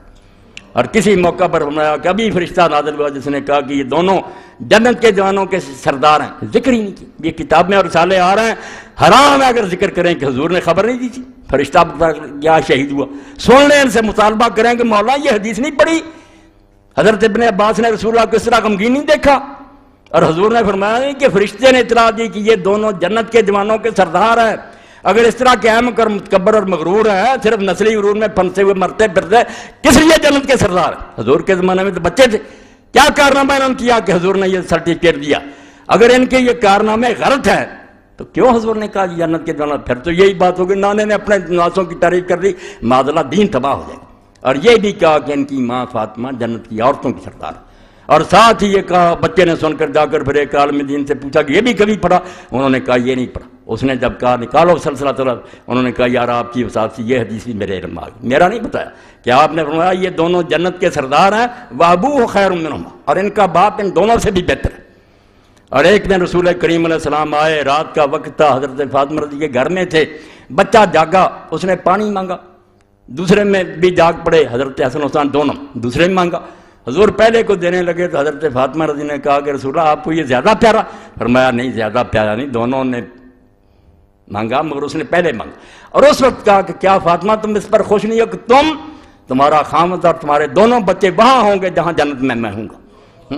ایسے لوگوں کے بارے میں زبانیں دراز کی ہیں، رسالے لکھتے ہو، اور ہم اگر جواب دیتے ہیں چلاتے ہیں، رسالے دے دوں گا آپ لوگوں کو اور یہ کتابیں بھی دے دیں، جھوٹی، سر سے پاؤں تک جھوٹی ہیں، اور وہی خرافات اکٹھی کی ہیں جن کتابوں کہتے رہتے ہیں جھوٹ کے پرندے، ان کا ہی سہارا لیتے ہیں۔ بھائی حدیثوں کی طرف آؤ، صحابہ کرام نے کیا کہا تھا؟ لوگوں نے یہ بات سنی، حضرت عبداللہ ابن عمر جن کا حوالہ دیا ان کا تو یہ تاثر تھا صحیح بخاری میں کہ ان سے ایک عراقی نے پوچھا کہ اگر کوئی آدمی حالت احرام میں مکھی مار لے یا مچھر ہے اس کا کیا حکم ہے؟ تو آپ نے پوچھا کس عراقی کا ہے؟ اس نے کہا عراق کا۔ فرمایا شرم کرو، تم نے اللہ کے رسول کے بچے کو ذبح کر دیا چھری کے ساتھ، حالانکہ میں نے اللہ کے رسول سے سنا تھا ہمارا ریحانۃ آیا میرا دنیا، کہ اس دنیا میں یہ دونوں میرے گلاب کے پھول، گلاب کے پھولوں کی پتیاں تو تم نے مسل دی، حسن کو زہر دے دیا، حسین بیچارہ میدان میں مارا گیا، یہ سلوک کیا تم نے، اور اب مچھر کے بارے میں پوچھتے، یہ ذکر ہی نہیں کرتے کہ اللہ کے رسول نے حسین کا مرتبہ کیا بیان کیا۔ اور اس کی توضیح بیان کرو کہ کیا جہاد انہوں نے کیا جس کی وجہ سے آپ نے جنت کے جوانوں کے سردار کہا۔ اگر یہ غلط کام ہے، صرف کوفیوں نے انہیں بیوقوف بنایا تھا، اور کوفیوں میں سے ان کو کسی کو نصیب نہیں کہ حضرت سلیمان بن سرد کا پتہ کرے کہ وہ صحابی رسول، اگر صحابہ کا آپ کو اتنا لحاظ ہے، صحابی جلیلا نبیلا فاضلا، ان کی شہادت کا پڑھو، انہوں نے بلایا، انہوں نے بعد میں خون کا 2 رہ گئے تھے، حسین اور ابن زبیر، چلو تیسرا سلیمان بن سرد کو تو ملاؤ، اس کا تو ذکر کرو کہ وہ بھی تھا، حالانکہ ذکر آگ پہ سامنے آ جائے گا، کوئی نہیں مانتا تھا، کسی نے اس حکومت کو نہیں مانا تھا۔ صحابہ کیوں چپ تھے وہ بھی بتا دوں گا، اہل سنت کے علماء بتائیں گے، جب تلوار سر پر کھڑی ہو تو دین اجازت دیتا ہے، کچھ لوگ آسانی کا راستہ اختیار کریں، اس لیے جس کو کہتے ہیں وہ بہت محقق گزرا ابن خلدون، اس نے کیا کرا کہ یزید کے فسق میں تو کوئی شبہ نہیں، فاسق فاجر تھا، اب راستے 2 ہو گئے، کوئی صحابہ نے کہا اللہ کی طرف سے مصیبت پڑ گئی ہے، صبر کرنا چاہیے اور اللہ سے دعائیں کرنی چاہیے۔ امام حسین ابن زبیر نے کہا نہیں یہ کوئی راہ نہیں ہے، عظیمت کی راہ یہ ہے کہ میدان میں آنا چاہیے۔ یہ وہ مانتا کہ یہ فاسق ہو گیا تھا، بدکار ہو گیا تھا، اس لیے دونوں گروہ مانتے تھے کہ یہ بدکار ہے، پھر اسی کتاب کو جس کو کہتے رہے ہیں یہ بڑا محقق ہے، جب خلاف نہیں یہ بھی مختصر ہو گیا، امام حسین کے بارے میں جذباتی ہو گیا، عقل کے اندھو جذباتی کیا ہونا، مورخ ہے، وہ ایک ایک روایت کو جانتا ہے، وہ تمہاری لکھی ہوئی باتوں کو پڑھ چکا ہے کہ یہ سب خرافات بنائی ہوئی باتیں۔ امام حسین رضی اللہ کا ارادہ جو تھا سن لو، نہ انہوں نے پلٹنے کا ارادہ کیا، نہ یزید کے پاس جانے کا ارادہ کیا، جو شروع سے اس کے ساتھ تھا عقبہ ابن سمان، کہتا مدینے سے چلا، مکے میں ساتھ تھا، کربلا میں ہی آپ کے اونٹ کو بٹھاتا تھا، کھولتا تھا، آخر تک میں ساتھ رہا ہوں، میں اللہ کو حاضر ناظر کر کے کہتا ہوں کہ حسین نے کبھی یہ نہیں کہا کہ مجھے یزید کے پاس لے جاؤ، یہ سب جھوٹ انہوں نے خود گڑا، یہ آپ گڑا کہ تاکہ لوگوں کو بیوقوف بنایا جائے، اور یہ بھی ان کے گلے میں پڑ گیا۔ آپ حیران ہوں گے ان کو مہنگا پڑا، جو ان کا امام ہے نا اس دور میں، محمد الخضری بیک، جس نے یہ ناسبیت پھیلائی اور یہ لکھی چیزیں، تاریخ لکھی اس نے، اب اس نے سوچا کہ اگر یہ مان لیں کہ امام حسین رضی اللہ مان گئے تھے کہ مجھے یزید کے پاس لے چلو، تو پھر تو یار لے جانا چاہیے تھا، قصہ مک گیا، خوش ہوتے، ابن زیاد جا کے پیش کرتا کہ میں لایا ہوں، بڑا انعام ملتا، پھر اس نے کیوں نہیں مانا اور کیوں آپ کو قتل کیا؟ اس کو کھٹ گئی بات، اور یہی مولانا عتیق الرحمان اسمبلی، مولانا کہہ مولانا محمد منظور نعمانی صاحب کے بچے، انہوں نے بھی واقعہ کربلا، پریشانی انہیں بھی آئی کہ یار سمجھ میں نہیں آتی کہ جب آپ نے کہہ دیا تھا، ہم بھی کہتے ہیں یہ ٹھیک ہے کہ بات، تو پھر ابن زیاد کیوں نہیں مانا؟ تو پھر یہ اسمبلی نے تو اس طرح جان چھڑائی کہ اللہ کی طرف سے تقدیر ہی ایسی، تقدیر کہنا چاہیے اور کوئی بات نہیں، ورنہ قصہ ختم ہو گیا۔ اور یہ جو تھا خضری، اس نے کہا نہیں تقدیر سے بات نہیں بنے گی، پھر تو عبید اللہ بن زیاد بڑا مجرم ثابت ہو کہ جس نے خام خواہ امام حسین کو قتل کیا جب وہ بیعت کے لیے تیار تھے۔ اس نے صاف لکھ دیا کہ یہ کہانی بالکل، اس نے لکھ دیا ان کے امام نے کہ بالکل جھوٹ ہے کہ امام حسین نے اپنے آپ کے بارے میں کہا تھا کہ مجھے یزید کے پاس، ان کا امام ہی مکر گیا کہ یہ تو مانے تو مقدمہ خراب ہو گیا، پہلے تو کوئی بہانہ آ گیا، اس نے باغی سمجھ کر مارا، اب تو پھر وہ باغی بھی نہیں رہ گیا، پھر کیوں مارا؟ خود ہی انکار کر لیا۔ یہ محاضرات الامم الاسلامیہ پڑھ لیں، کہتا بالکل غلط بات ہے بھی غلط، میں نے بتا دی کہ 2 جھوٹے ہیں، زکریا بن یحییٰ ضریر اور بعد میں جو خالد بن عبداللہ کسری ناصبی بغیث، بالکل لعنتی اور ملعون آدمی، بڑی موت مرا، اپنے جرموں کی سزا بھگت کر مرا، اور خوش آمدیدی ایسے تھے درمیان میں، چلو رہ بات سنیں کہ یہی خالد بن عبداللہ الکسری ولید کے زمانے میں حجاج ظالم کی ممبر پر تعریف کرتا تھا، جب ممبر پر بیٹھتا تو ولید نے حکم دیا تھا کہ سارے گورنرز کی تعریف کریں، ظالم کی، جس نے 1,20,000 نے ایک آدمی کو فرش پر لٹا کر ذبح کیا، جامع ترمذی صحیح سند کے ساتھ، یعنی جو جنگوں میں مارے گا لاگن چھری سے 1,00,000 اس ظالم کو۔ اور صحیح مسلم جس کے بارے میں رسول اللہ کی حدیث ہے کہ ثقیف میں مبیر پیدا ہوگا، ایک ہلاکو آئے گا جو خون بہائے گا، اور اسماء بنت ابی بکر نے کہا وہ ہم نے دیکھ لیا، حجاج تو یہ وہ ظالم، اس کی تعریف کرتے تھے خطبے میں، ظالم خوش آمدی، ولید کا حکم کہ یہ میرا گورنر جو اس کی تعریفیں کر۔ اب سلیمان تخت پر بیٹھ گیا، وہ اس کا دشمن تھا، حجاج کا دشمن تھا، اسی لیے اس نے حجاج کے بھتیجے کو محمد بن قاسم کو بھی بلا کر واپس مروایا، موسیٰ بن سیر کو ختم کیا، جو گورنر تھے اس کے ولید کے سب کے دشمن ہو گیا حجاج کی وجہ سے، اس کا دشمن۔ اب سلیمان نے بیٹھتے ہوئے حکم جاری کیا، اللہ اکبر، یہ ملوکیت جو لعنت کہ لوگوں کا دین ایمان ہی کوئی نہیں رہ جاتا، دانش فروش اپنا علم بیچتے پھرتے ہیں۔ یہی خالد بن عبداللہ الکسری ظالم علی کو رضی اللہ تعالیٰ کو لعنت کرتا تھا، حجاج کی تعریف کرتا تھا۔ اب سلیمان کی طرف سے حکم آ گیا کہ جمعے کے خطبے میں حجاج پر لعنت کرو۔ اب دیکھیں یہ صحافی یہ لکھنے والے کالم روز بدلتے ہیں، مرغے باد نما، جدھر کو ہوا چل پڑتی ادھر ہو جاتے ہیں۔ یہی تو دین فروش ان کو میں نے کہا، یہ جان فروش نہیں ہے، یہ سر فروش نہیں ہے۔ انہیں حسین کی قدر کیا، وہ سر بیچنے والے تھے، ایمان بیچنے والے نہیں تھے۔ اب جب اس خالد بن عبداللہ کو حکم ملا، جمعہ تھا، اس نے کہا یار کیا کروں، پچھلے جمعے اس کی تعریف کرتا رہا، آج اس پر لعنت کروں، مصیبت میں پھنس گیا، کیا حل کروں؟ اب حل سوچے، یہ غایۃ المرام آپ نے دیکھنی ہے، میرے پاس پڑی ہے، ام القرآن مکہ یونیورسٹی نے شائع کی ہے، حضور کے دور سے لے کر 900 ہجری تک جتنے کے گورنر ہوئے نا مکے کے، سب کے حالات، بہت اعلیٰ کتاب۔ اب وہ لکھتا ہے کہ خالد، اس سے ذرا اندازہ کرنا کہ دین کیسے برباد ہو گیا، اور مسلمان کی تو ایک زبان ہوتی، بس جو کہہ دیا کہہ دیا۔ مگر یہ کہنے لگا کل تک میں اس کو اچھا کہتا رہا ہوں، اس کی تعریف کرتا رہا، اب خلیفہ کی طرف سے مذمت کا حکم ہو گیا، بیٹھا اور بڑی بے شرمی کے ساتھ اللہ کی حمد و ثنا کے بعد اس نے کہا یار ابلیس ملائکہ میں تھا، فرشتوں کا سردار ہو گیا، فرشتے اس کی نیکیوں کی وجہ سے سمجھتے رہے بہت اچھا ہے، مگر بعد میں اللہ تعالیٰ کو پتا تھا کہ یہ اندر سے خراب ہے، اس نے ایک آزمائش کی، اس آزمائش میں فیل ہو گیا تو اس پر لعنت ہوگی۔ اسی طرح ہم حجاج کی ظاہری نیکیاں دیکھ کر کے وہ اچھے کام کرتا تھا، اس کو اچھا سمجھتے رہے، مگر وہ ابلیس کی طرح نکلا رہا۔ ہمارے امیر المومنین کو اللہ نے سلیمان بن عبد الملک کو وہ بات بتا دی جو ہمیں نہیں معلوم، اس کو اس کے اندر کا پتہ چل گیا اور اس کی طرف سے حکم آیا، اس لیے لعنت اللہ علیہ۔ کمال ہو گئی یار، اسلام کے ساتھ ٹھٹھا مزہ، یہ ایک آدھا نمونہ ہے، ورنہ جو انہوں نے مچڑی مچائی نا، جو اسلام کا ٹھٹھا کیا کہ عبد الملک جو تھا اس کا چچا کا لڑکا عمر ابن سعید اشتق ظالم، اب وہ بھی حکومت کے لیے اٹھ کھڑا ہوا کہ میں بھی اسی خاندان، چاچے تائے کی اولاد جیسے جائیداد مانتے ہیں، مجھے خلاف نہ کوئی صحابی نہ ولی نہ کوئی امام، وہ بیچارے سارے مغلوب، تماشا دیکھتے ہیں، تخت روز بدلتا رہتا، بلکہ اس نے چڑھائی کر دی۔ اب عبد الملک نے دیکھا کہ مصیبت میں پھنس گیا، اس نے اس کو کہا کہ تو میرے چچا کا لڑکا، یار محل میں آ جا، میں خدا ضامن دیتا ہوں کوئی تجھے کچھ نہیں، امان دے دی، آ گیا۔ اور جب وہ محل میں داخل ہوا تو پہرے دار بٹھائے ہوئے تھے دھوکے سے، انہوں نے عمر بن سعید اشتق کو گرفتار کر لیا اور بعد میں بری طرح قتل ہوا، وہ ظالم بھی اپنے انجام کو پہنچا۔ مگر اس سے خلیفہ کا اندازہ کریں کہ عبد الملک وعدہ کرتا ہے کہ میں اللہ کی پناہ دیتا ہوں اور پھر جاتا، اور اسی لیے ایک بدو آیا پھر، یہ قیامت اسلام پر جو حسین رضی اللہ کے سامنے آ رہی تھی۔ آپ تو نماز روزے کو روکتے ہیں کہ نماز روزے کو یزید نے کیا کیا تھا، سلطنت اسلامیہ جبر میں بدل گئی تھی، جس کو حضور نے کہا سب سے پہلے میری سنت کو بنو امیہ کا ایک آدمی بدلے گا۔ اب وہ ڈھونڈو کون ہے، اگر امیر معاویہ نہیں ہے تو بتاؤ کون ہے جس نے سنت بدلی۔ وہ علامہ البانی صاف لکھتے ہیں کہ امیر معاویہ ہیں جنہوں نے اس کو بجائے شورا کی وراثت بنا دی۔ پھر کوئی اچھا بیٹا آیا، کوئی بدماش آ گیا، جب خاندان میں بن گئی کوئی ٹھیکہ کہ ضرور نیکی پیدا ہوں گے، تماشا بن گیا۔ تو عمر بن سعید اشتق جب مارا گیا دھوکے سے، ایک بدوی ملنے آیا، میں کہتا اس بدوی پر ہزاروں رحمتیں مولویوں سے زیادہ۔ جب وہ آیا تو عبد الملک نے اس سے پوچھا بدوی سے کہ عبد الملک کے بارے میں تیرا کیا خیال ہے، اپنے بارے میں پوچھا۔ اس نے کہا عبد الملک تو مدت سے ہی مر چکا۔ اس نے کہا میں تیرے سامنے بیٹھا ہوں، میں کیسے مر چکا؟ اس نے کہا نہیں، عبد الملک اس دن ہی مر گیا تھا جس طرح اس نے عمر بن سعید کا امان دے کر اس کی خلاف ورزی کی تھی نا، اپنی قسم کے خلاف اس کو قتل کرا دو، اس دن سے مر گیا۔ اب تو لاش ہے، بیٹھا ہو بیٹھا رہا ہے، تو زندہ نہیں ہے، انسان نہیں رہا جب زبان تیری نہیں رہے۔ وہ کتنی بڑی بات، ایسے لوگ بھی نکلتے رہے، تاریخ کوئی باندھ نہیں۔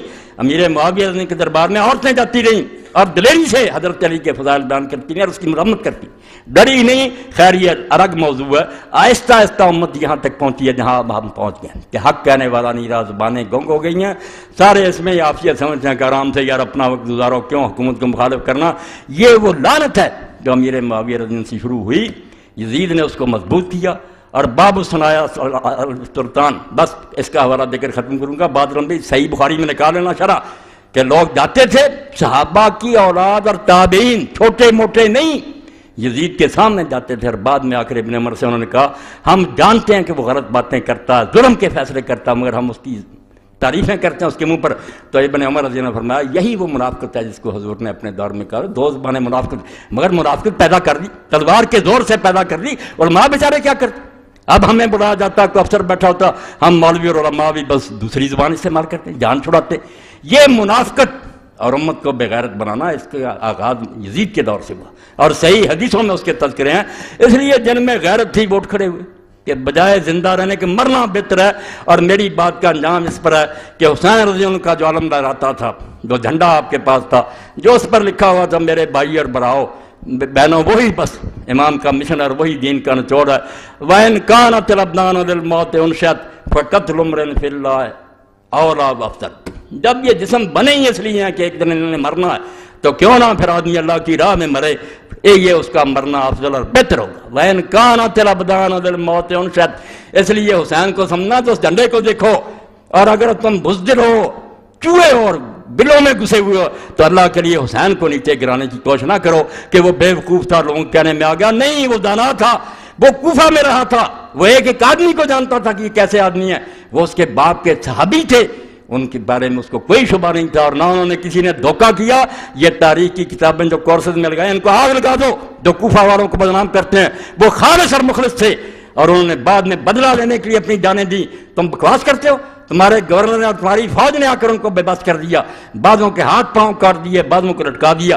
جب لوگوں نے دیکھا کہ عبید اللہ بن زیاد خبیث نے آتے ہی حضرت مسلم ابن عقیل کو دھوکے سے پکڑا، مکان میں تھے، وہاں بھی قسم دی، وہاں قسم دی گئی کہ ہم آپ کو امان دیتے ہیں، آپ چلیں، کچھ نہیں کہا جائے گا، مگر سامنے لایا گیا تو اس نے امان دینے والے سے کہا کون ہو تم امان دینے والے، اور بری طرح پھر آپ کو شہید کیا۔ اور آپ کا ساتھی جو تھا اس کو بھی دونوں کو چھت پر لے گئے، ہانی بن عروہ کو مسلم بن، وہ درود شریف پڑھتے تھے، اللہ اکبر استغفار ذکر کرتے تھے، دونوں کی گردنیں ماری گئیں، لاشیں جسم پر زمین پر گری، اور ان لاشوں کو پھر رسے ڈال کر بازاروں میں گھسیٹا گیا، اور سارے ان کے جو تھے امام حسین کے آنے سے پہلے یزید کو روانہ کر لیے۔ اور ظالموں، یہاں تمہارا کوئی عالم مارا گیا، تم نے کوئی نہیں دیکھا کہ ضیاء الحق نے کوئی حکم جاری کیا تھا کہ علامہ صاحب کو مارو، کسی کے پاس کوئی ثبوت نہیں ہے کہ نواز شریف نے کوئی حکم دیا، مگر تم آج تک روتے ہو، ان کا دور تھا، انہوں نے کیا، وہ تو سارا پتا، اس کے باپ کے زمانے سے یارے ہوئے کہ نہیں اس کی بیعت کریں گے، بیوقوف تھا، تخت پر بیٹھا ہوا، جانتا تھا کہ ابن زبیر اور امام حسین نے میرے باپ کو جواب دے دیا تھا کہ نہیں مانیں گے، اس لیے کوئی چھپی بات تھی، ان کا ایک ایک دن کا پروگرام جو تھا وہاں جاتا تھا، سر گئے ہانی بن عروہ کر مسلم نے کہا کہ آئندہ ظلم نہ کرنا، اس لیے خدا کے لیے اس واقعہ کو جس سے مومنوں میں حریت اور غیرت پیدا، اس کو ختم نہ کرو۔ اگر ہم کچھ نہیں کر سکتے، آپ سب گواہ، میں اللہ کو حاضر ناظر کر کے کہتا ہوں پتہ نہیں زندگی ہے، میں اللہ کی قسم دنیا اسلام میں جتنے حکمران ہیں ان سے برات کا اعلان کرتا ہوں، میں ان کو اپنے حاکم نہیں مانتا، ان کو میں جو شریعت کو اپنے ملک میں نافذ نہیں کرتے، میرے یہ حکمران نہیں ہیں۔ میرے دل میں جو آگ لگی ہے وہی یہی ہے کہ اللہ کسی دن اس زمین پر تیرا اور تیرے رسول کا جھنڈا لہرانا چاہیے، تیرا نظام جاری ہونا چاہیے، وہ ایک چپا پر زمین پر جو جاری کرے گا وہ میرا امیر ہوگا، وہ میرا امام ہوگا، وہ میرا خلیفہ ہوگا۔ یہ حکمران ہیں، متغلب ہیں، مسلط ہیں، زبردستی بیٹھے ہیں، بیٹھے رہے، ہم ان کا کچھ بگاڑ نہیں سکتے، بے بس اور مجبور ہیں، مگر میں نے آپ کو گواہ کر کے کہہ دیا کہ ریکارڈ کر لو کہ میں ان کو حقیقی معنوں میں اپنے حکمران نہیں مانتا۔ اگر میرے دل میں بھی آئے کہ یہ ہمارے حکمران تو اللہ کی کروڑ لعنت ہو، یہ نہیں ہمارے حکمران، ہمارا حکمران وہی ہوگا جو اللہ اور اس کے رسول کی کتاب سنت کے مطابق عمل کرے گا۔ اور یہ امام حسین کی تحریر سے میں پڑھوں گا کہ انہوں نے جو خط لکھا، تم کہتے پتہ ہی نہیں چلتا امام حسین کا کیا مقصد، یہ یوسف لکھتا ہے، اب پتہ تو تب چلے جب آپ کے خطبے اور آپ کے خط پڑھے، جب آپ نے پڑھنا ہی نہیں تو آپ کو پتہ کیا چل رہا۔ امام نے اپنے خطوں میں لکھا کہ لوگوں ایک ہی اصولی بات ہے، نہ میں اپنے نانا کی گدی چاہتا ہوں نہ تخت کی ضرورت ہے، امام مسلمانوں کا سربراہ صرف ہو سکتا ہے جو اللہ کی کتاب پر عمل کرے، رسول اللہ کی سنت کو جاری کرے اور اس کی اپنی زندگی بھی خدا رسول کی مرضی کے مطابق ہو، نہ امام سوائے اس کے کوئی امام نہیں۔ اور جھگڑا تو یہ تھا، نہ شراب کا تھا نہ زنا، وہ دن رات شراب پیتا، یہ اتنی کوئی برائی نہیں تھی، لوگوں میں عیب بھی ہوتے ہیں، بدماشی یہ تھی کہ مسلمان دیکھتے رہ گئے اور تلوار کے زور سے ایک شخص کو بٹھا دیا گیا۔ اور جس غریب نے یہ کہا کہ یہ کیا ہو رہا ہے، مسجد نبوی میں پڑھوں گا صحیح بخاری سے کہ انجام کیا ہوا، امیر معاویہ کے گھر نے کہا پکڑ لو اس کو، اور وہ حضرت عبد الرحمن بن ابی بکر، اس کا نام ہی نہیں ہے، عبد الرحمن بن ابی بکر رضی اللہ تعالیٰ عنہ بھاگ کر اپنی بہن ام المؤمنین عائشہ کے گھر میں گھس گئے، پھر بچے، اور پھر بھی اس ملعون نے وہاں کہا کہ یہی ہے جس کے بارے میں قرآن میں سورہ احقاف اتری ہے، اللہ نے لعنت کیا اس پر۔ تو اماں بولی، پھر اس نے کہا بکواس کرتا تو، جھوٹا تو، ہمارے بارے میں ابو بکر رضی اللہ کے خاندان کے صرف وہ آیتیں اتری ہیں جن میں میری بریت کا اعلان ہے، اور کوئی آیت نہیں اتری۔ تیرے باپ پر اللہ کے رسول نے لعنت کی تھی جب تو اس کی پشت میں تھا، اس لیے اس لعنت کا اثر تجھ میں بھی ہے۔ یہ اماں کے خطبے اور عبد الرحمن بن ابو بکر کے خطبے کس طرح مروان کے سامنے اس نے کہا کہ یہ کون سی حکومت ہے جو تم قائم کر رہے ہو، ہرکلیہ و کیسریہ، یہ کافر بادشاہوں والا رواج ہے، تم دینا چاہے، بیچارے کو وہاں گرفتار کرنے کا حکم دیا۔ اور پھر وہ مدینہ شریف نہیں رہ سکا، مکہ بھاگ گیا غریب. حسین تو بھگتتا رہا نا رضی اللہ عنہ. یہ عبد الرحمن بن عوف مکے چلا گیا اور مکے نہیں رہنا نصیب ہوا، پہاڑوں میں چھپ گیا. امیر معاویہ کے دور میں کفی 10 میل دور مکہ، اور وہیں سو گیا اور اچانک مر گیا. تو حضرت عائشہ رضی اللہ عنہ کو متن لکھتے ہیں، دیر تک یہ شبہ رہا کہ یہ مرا نہیں، اس طرح لوگ مرتے نہیں، مارا گیا. ان لوگوں نے اس کو زبردستی مارا. ورنہ عبد الرحمن کی موت کا کوئی سوال ہو، پہاڑوں میں سویا. وہاں سے ان کی لاش پھر مکہ لائی گئی، وہاں دفن کیا گیا. حضرت عائشہ عمرہ پر گئی تو وہاں قبر پر گئیں، وہاں شعر بھی پڑھے، سب کچھ موجود. یعنی ظلم کی انتہا کہ مسجد نبی کا احترام. اما عائشہ کے سامنے جھوٹ بول رہا گورنر کہ تمہارے بارے خاندان کے بارے میں آئی. انہوں نے پھر صاف سنا دیا کہ تیرے باپ پر حضور نے لعنت کی حکم پر، اور تو اس وقت اس کی پشت پر تھا، وہی لعنت تم میں چلی آ رہی. اور حضور کی یہ حدیثیں یہ ملا کہتے ہیں تو بندی علیہ حدیث یہ غلط ہیں. میں صحیح حدیثوں سے ثابت کروں گا، اور سلسلات الحدیث سے میں ساری اکٹھی کر دی ہیں سندوں کے ساتھ کہ واقعی حضور نے مروان اور اس کے بیٹوں پر لعنت کی. اب کہتے ہیں نہیں ساری اولاد کی بات نہیں، بیٹے جو تھے عبد الملک رب العزیز سارے برے تھے، پوتا اگر نیک نکلا عمر بن عبد العزیز برا بات. آپ حدیثوں کی طرف اللہ کے لیے آئیں. یہ کہانیاں جو چھاپتے ہیں نا رسالے، چھوڑ دیں کہ ہر ملا اور مولوی کھڑا ہو جاتا. نہیں، حسین کو کوفیوں نے بلایا، چلا گیا، پھر منت سماجت کرتا رہا، جان چھڑاتا رہا. لعنت ہے جھوٹ بولنے والا پر. کر لیا تو میں نبھاؤں گا. اب وہ ایک ہی بات، عزم اوجوں کو سارا استوار. حسین جب اٹھ کھڑا ہوا تھا نا سوچ سمجھ کر، 20 سال امیر معاویہ کے دیکھ کر، اور اس وقت ہی اپنے ساتھیوں کو بتا دیا تھا کہ میرا ایک دن جو اس کی حکومت میں گزر رہا ہے، مجھے کوئی سمجھ نہیں آتی کہ میں خدا کے سامنے کیا عذر پیش کروں گا. جہاد تو اب بھی فرض ہو چکا، مگر میرے بھائی نے چونکہ وعدہ کر لیا تو میں نبھاؤں گا. اگر بعد میں انہوں نے بدماشی کی تو اٹھ کھڑا ہو. پہلے سے تیار تھے. اس لیے جب اٹھے ہیں نا، آپ ہمالیہ کی مثال دیتے ہیں کہ بڑا پہاڑ ہے. اقبال کہتا ہے میں اونچوں کو ہسارا استوار. حسین کو پہچانو تو صحیح، اس کا عزم اور حوصلہ پہاڑوں کی طرح مضبوط تھا. پہاڑ ہل سکتے ہیں، وہ نہیں ہل سکتے. ہلنا ہوتا تو گھر سے کیوں چلتا؟ پتہ نہیں تھا بچے اور عورتیں ان کے ساتھ کیا ہوگا، میرے ساتھ کیا ہوگا. نہیں، پائیدار و تند سیر و کارگار، ہمیشہ سے قائم اور دائم. اور ایک بات جو درمیان میں رہ گئی، صرف آخر میں بیان کر دوں کہ اللہ نے دنیا میں امام حسین اور حسن کا نام پوشیدہ رکھا. یہ میں مدینہ شریف سے لایا، موجم مائی خصوص اہل بیت النبی، حوالوں کے ساتھ 70 اللہ کے بندے نے سعودی عالم میں لکھی ہے، بہت عمدہ بات، کشنوں کے حوالے سے لکھی. میں نے امام جعفر الصادق رحمۃ اللہ علیہ سے پڑھا تھا، مگر میں اس کو نہیں پیش کر، میں نے اس کو پڑھا کہ سارے نام دنیا میں رکھے جاتے رہے مگر حسن اور حسین نہیں رکھا گیا. اللہ نے بچا کر رکھا اس کو کہ یہ محمد آئیں گے صلی اللہ علیہ وسلم تو ان کے نواسوں کا نام. اور یہ بات کوئی معمولی نہیں، ساری دنیا میں لوگ پیدا ہوتے رہے، یحییٰ نام کا کوئی نہیں آیا. جب فرشتوں نے بشارت دی زکریا علیہ السلام کو تو کیا کہا تھا اس وقت؟ وَلَمْ نَجْعَل لَهُ مِن قَبْلُ سَمِيًّا، ہم نے اس نام کا کوئی آدمی اس سے پہلے نہیں پیدا. یعنی یحییٰ کو یہ فضیلت اللہ نے دی کہ یحییٰ اسی کو ہم نے نام دیا اور کسی کو نہیں. یہی بات اللہ کی قسم دنیا میں یہ پڑھیں، حوالہ دت قال المفضل حجب اللہ حضین اسمین سمتا سمہ بنی سلسلہ بنائے ہے علیہ السلام. بدل کہتے ہیں التصحیح والتحریف سبل العشاء، 6 جلد 11 حوالہ دیا کہ یہ 2 نام اللہ نے مخلوق کو روک لیا. ان کے ذہن میں نہیں آنے دیے کہ وہ اپنے بچوں کے نام رکھیں، حتیٰ کہ یہ نام اللہ کے رسول علیہ السلام نے اپنے بچوں کے رکھے. اپنے بچے حضور ہمیشہ کہتے تھے کہ حسن اور حسین میرے بیٹے ہیں. یہ نہیں مانتے تو جو جی چاہے کہتے ہیں. یہ جس کے بیٹوں کو ماننا چاہتے ہیں نا، رسول اللہ کے ممبر پر بیٹھ کر ان کی تعریفیں کریں. میں تو رسول اللہ کے نانا آپ کے ممبر پر بیٹھ کر ان کے نواسوں کی بات کروں گا، میں ان کے دشمنوں کی کیوں بات کروں؟ ان کے دشمنوں کا ممبر کوئی ہے تو وہاں چلے جائیں، رسول اللہ کے ممبر پر بیٹھ کر حسین کی توہین نہ کریں. حتیٰ کہ انہوں نے اپنے بچوں کا نام حسن اور حسین رکھا، علیہ السلام لکھا. اب یہ سارے چیخ اٹھنے ہو. حسین علیہ السلام کہتے ہیں بھائی بخاری شریف سے نکال دوں، وہاں فاطمہ علیہ السلام لکھا متن میں، حسن علیہ السلام سے آئے میرے پاس. چھوٹے سے بچے ابراہیم کے لیے علیہ السلام لکھا جو فوت ہو گیا تھا. رسول اللہ کی بچی ام کلثوم کے لیے علیہ السلام لکھا. تم کون سا دین لیے پھرتے ہو؟ امام بخاری سے زیادہ دانا. نیر الاوطار شوکانی کی پڑھو، سبل السلام پڑھو علامہ ثنانی کی، علی علیہ السلام، حسن علیہ السلام. کیوں ظالموں تم ناراض ہوتے ہو؟ یہ رسول اللہ کے خاندان کی عزت ہے. اما حسن و حسین الموجود فی انصاب الطیف فلول بسکون الثانی سین والثانی فضلا کسر سین. وہ کہتے ہیں بنو طے جو حاتم طائی کا قبیلہ وہاں مل جاتے ہیں حسن حسین. حوالہ دیا لغت نویس نے کہ وہ حسن ہے، سین پر جزم ہے حسن. یہ حسن ہے پر بھی زبر، سین پر، یہ حسن ہے رسول اللہ کا بچہ، وہ حسن، سین پر جزم.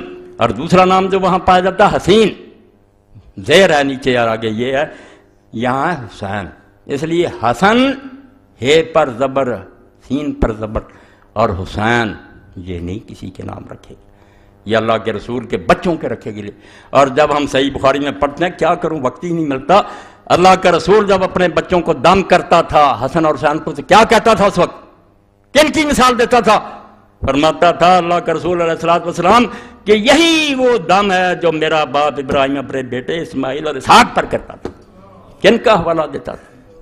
حسن اور حسین کو کن کے ساتھ ملاتا تھا کہ جیسے میرا باپ ابراہیم اسماعیل اور اسحاق کو دم کرتا تھا، میں انہی الفاظ کے ساتھ اپنے بچے حسن اور حسین کو دم کرتا۔ اس لیے میرے بارے میں اگر کوئی کہتا نا کہ مولانا کو روک دوں گا، یہ کروں گا، روتا رہے چیختا رہے، میرے جسم میں جب تک جان ہے میں اللہ کے رسول کی اولاد کا دشمن نہیں ہو سکتا۔ میرے جسم میں یہ سما گئی ہے، اور میں سمجھتا ہوں کہ میری سب سے بڑی ساز یہی ہے کہ میرے پاس اور کچھ بھی نہیں ہے، تو ایک بات ہے کہ میں رسول اللہ کی اطرت کا اور حضور کی اولاد کا خادم ہوں، ان کے پاؤں کا گرد راہ اپنے آپ کو سمجھتا ہوں، اور یہ کوئی جذباتی بات نہیں۔ میں نے اس پر ہزاروں دفتر پڑھے ہیں، حدیث کے، تاریخ کے، تفسیر کے، فقہ کے، علم کلام کے۔ یہ باتیں صرف تاریخ میں نہیں، ہر جگہ بحث ہوئی ہے۔ تفسیر کی کتابوں میں علماء نے بحث کی ہے، حدیث کی کتابوں میں بحثیں ہوئی ہیں، فقہ میں آئی ہے۔ اس لیے ان دفاتر کو تم دریا برد کرنا چاہتے ہو، اور ممبر رسول پر بیٹھ کر جھوٹ بول کر رسالے لے کر چاہتے ہو کہ اس آسمان جیسی روشن بات درمیان امتاں کہواں جناب ہم تو حرف قل هو اللہ در کتاب، کہتا حسین کو سمجھنا ہے تو جیسے قرآن مجید میں سورہ اخلاص ہے نا سب سے اعلیٰ، اس طرح امت میں اس وقت ان سے بہتر کوئی نہیں تھا۔ وہ کہواں جناب آسمان کا بلند ستارہ تھا، تم پاؤں کے نیچے دار رونا چاہتے، جاؤ رونتے رہو، تمہارا عشر اللہ تعالیٰ یزید اور شمر اور ابن زیاد کے ساتھ کرے، اور اللہ تعالیٰ قیامت کے دن مجھے اپنے رسول اور اس کی اولاد کے قدموں میں جگہ دے دے، میں ان کا ایک ادنا غلام اور کتا بن لوں۔ میرے لیے بھائی یہی سعادت ہے، آپ جو پسند کرنا چاہتے کریں۔ وآخر دعوانا ان الحمدللہ رب العالمین وصلی اللہ تعالی علی خیر خلقہ محمد وآلہ واصحابہ اجمعین۔ الحمدللہ وسلام علی عبادہ الذین اصطفیٰ۔ اعلان، خلافت راشدہ منٹگمری بازار کانفرنس 12 فروری بروز اتوار بعد نماز عشاء خلافت راشدہ کانفرنس منعقد ہو رہی ہے، جس میں جید علماء کرام تشریف لا رہے ہیں۔ شرکت کی پرزور اپیل ہے۔ منٹگمری بازار فیصلہ آباد 12 فروری بروز اتوار بعد نماز عشاء۔ تحریک اسلامی کے اجتماع پرسوں بروز اتوار مورخہ 13/2/5 وقت 9 بجے شروع ہوگا۔ احباب شرکت فرمائیں۔ ماہ فروری کا حفظ مسجد کے گیٹ پر حاصل کر رہے ہیں۔ قاری شفیع اللہ صاحب سے رسالہ لے لیں۔ موجودہ اسلامی مہینوں کے نام کب اور کس نے رکھے تھے؟ اسلامی مہینوں کی ترتیب یعنی پہلا اسلامی مہینہ محرم الحرام کس دور میں کس نے تجویز؟ برائے مہربانی سوالوں کے جواب دے کر مشکور میں لمبا ہو جائے گا۔ خلاصہ یہ ہے کہ 17 ہجری میں 17 ہجری حضرت عمر رضی اللہ عنہ نے اس بارے میں مشورہ کیا کہ یہ خط جو آتے ہیں اور حساب کتاب صوبوں سے آتا ہے، اس میں ہوتا شعبان میں یہ کرو، رمضان میں کرو، مگر کوئی پتہ نہیں چلتا کہ پچھلے رمضان کی بات ہے آگے کی۔ اس لیے مسلمانوں کو بھی چاہیے کہ اپنا کوئی سان مقرر کریں، تو اس وقت پھر حضرت علی رضی اللہ عنہ اور دوسرے صحابہ کے مشورہ سے یہ سان ہجری مقرر ہوا۔ 17 ہجری تھی، حضرت امیر المومنین عمر رضی اللہ تعالیٰ عنہ کا زمانہ تھا، اور پھر سب نے یہی تجویز کیا کہ محرم کا مہینہ جو ہے اس کو ابتدا کے لیے چننا چاہیے، کیونکہ آپ کو پتہ ہے کہ 12 مہینے سال کے، جن میں سے 4 مہینے اربعۃ حرم ادب کے مہینے ہیں، 4 حرام کیے اللہ نے، 3 اکٹھے ہیں، ذی القعدہ، ذی الحجہ اور یہ محرم۔ یہ حج کے لیے عربوں نے مقرر کیے تھے، اللہ نے انہیں ہدایت دے دی، ورنہ حج نہیں ہو سکتا تھا۔ جس طرح عرب کے حالات تھے، حرم سے باہر تو لوگ اس کے لیے جاتے تھے، ڈاکے پڑتے تھے، حج کے لیے اللہ نے ان کے دلوں میں ڈال دی کہ یہ 3 مہینے تلواریں میان میں کر لیتے تھے۔ ڈاکوؤں کے قبیلے بھی کیل ٹھوک دیتے تھے اپنی تلواروں پر، کیا اپنی چھیڑ 2 مہینے آنے جانے میں لگتے، محرم تک پھر اپنے گھروں میں یہ 3 جو مہینے تھے یہ حرام اکٹھے ہیں، اور ایک رجب ہے جو عمرے کے لیے رکھا ہوا تھا کہ بعد میں عمرے کے لیے آتے تھے، پھر لوگ جب سفر کے نشان مٹ جاتے تو 4 مہینے، تو یہ حرام مہینہ جو ہے، حرام کہتے ہیں ادب والا، حرام وہ نہیں کہ نجائز، ادب والا مہینہ، تو حضرت عمر رضی اللہ تعالیٰ عنہ کے زمانہ میں ہی ہوا۔ اچھا، فتاوی آن لائن کی ویڈیو کے سی ڈی جو ابھی تک ریکارڈ ہو رہی حکیم امجد سلام سے مل سکتی ہے، فتاوی آن لائن پر میں جو جواب دیتا ہوں۔ تبرک پیش خدمت میں مہربانی فرمائیں۔ کلمہ طیبہ یا حی یا قیوم آیت کریمہ، یہ مولانا فقیہ اللہ صاحب کے بچے نے یہ ساری تیار کی ہیں، گھروں میں سجانے کے لیے بہت اچھی چیزیں ہیں، ان سے لے لیں، بابرکت کلمے اپنے گھروں میں ہونے چاہیے۔ ہم نے 2 ماہ پہلے اعلان کیا تھا مولانا کے ساتھ عمرہ کرنے کا، یہ اعلان دوبارہ سن لیں، دہرایا جا رہا ہے، 20 کے قریب لوگوں نے نام لکھا دیے تھا، وقت قریب آ رہا، لکھا دیں نام انشاءاللہ۔ ہم نے 2 ماہ پہلے اعلان کیا تھا مولانا صاحب کے ساتھ عمرہ کرنے کا، تقریباً 20 آدمیوں نے نام لکھوائے تھے۔ 15 مارچ تک اپنے پاسپورٹ اور 25,000 روپے ایڈوانس جمع کرا دیں جو لوگ مولانا کے ساتھ عمرہ پر جانا چاہتے ہیں۔ شکریہ، یہ اعلان آپ لوگوں تک دوبارہ پہنچا دیا، اس لیے 15 تک اپنے پاسپورٹ اور پیسے جو ہیں مجاہد صاحب تک پہنچا دیں تاکہ یہ قافلہ بن جائے، اور ہم ویسے ہی جیسے میرے آقا مولا ساری عمر کی کمائی لے کر پھر حجۃ الوداع میں گئے اور سارے عرب میں اعلان کر دیا۔ ایک ہی حج آپ نے کیا نا، اور وفات سے چند مہینے پہلے، کہ میں اللہ کے گھر میں حاضری دے رہا ہوں، یہ گلدستہ ہے میرے ہاتھ میں جو لاکھوں بندے میں نے تیار کیے۔ پھر کیسے بنا؟ صحابی کہتا ہماری نظر آپ کی اونٹنی کے آگے پیچھے دائیں بائیں جدھر جاتی تھی سارے ہی سر نظر آتے تھے، اور اللہ کی طرف سے بھی حکم آیا کہ ان کو ذرا کہیں ان یرفعوا اصواتهم بالاحلال، کہ لبیک اونچا کہیں، مجھے مزہ آتا۔ تو وہ قافلہ کیسا تھا؟ اور جب حضور نے یہ اعلان بھی کر دیا کہ یہ شاید میری تمہاری آخری ملاقات اور پھر تم مجھے نہ دیکھ سکو، اس لیے سارا عرب آ گیا۔ اور حدیث پاک میں آتا عورتیں آ رہی، بچے آ رہے، میدان عرفات میں میرا میں آپ کی اونٹی گرد، اور سارے ایک دوسرے کو کہتے ہاذا محمد ہاذا، یہ اللہ کا رسول ہے بھائی، سیر ہو کر دیکھ لو۔ حضور نے اعلان کر دیا کہ پھر ملاقات نہیں ہوگی، اس لیے کوئی پتہ نہیں کہ زندگی کا یہ آخری سفر ہو، تو اگر لوگ کچھ جانا چاہتے ہیں تو اللہ توفیق دے تو ساتھ چلیں انشاءاللہ۔ میرے اور آپ کے لیے یہ سفر اللہ ببرکت کرے گا۔ اللہم صلی علی سیدنا و مولانا محمد وعلی آل سیدنا و مولانا محمد وبارک وسلم۔ اللہم اغفر للمؤمنین والمؤمنات والمسلمین والمسلمات الاحیاء منهم والاموات، ان اللہ یامر بالعدل والاحسان وایتاء ذی القربى وینہی عن الفحشاء والمنکر والبغی یعظکم لعلکم تذکرون۔ محمد وآلہ واصحابہ اجمعین۔ اللہم انصر الاسلام والمسلمین واخذل الکفرۃ والمشرکین۔ ربنا افرغ علینا صبرا وثبت اقدامنا وانصرنا علی القوم الکافرین۔ ربنا لا تجعلنا فتنة للقوم الظالمین ونجنا برحمتک من القوم الکافرین۔ اللہم احسن عاقبتنا فی الامور کلها واجرنا من خزي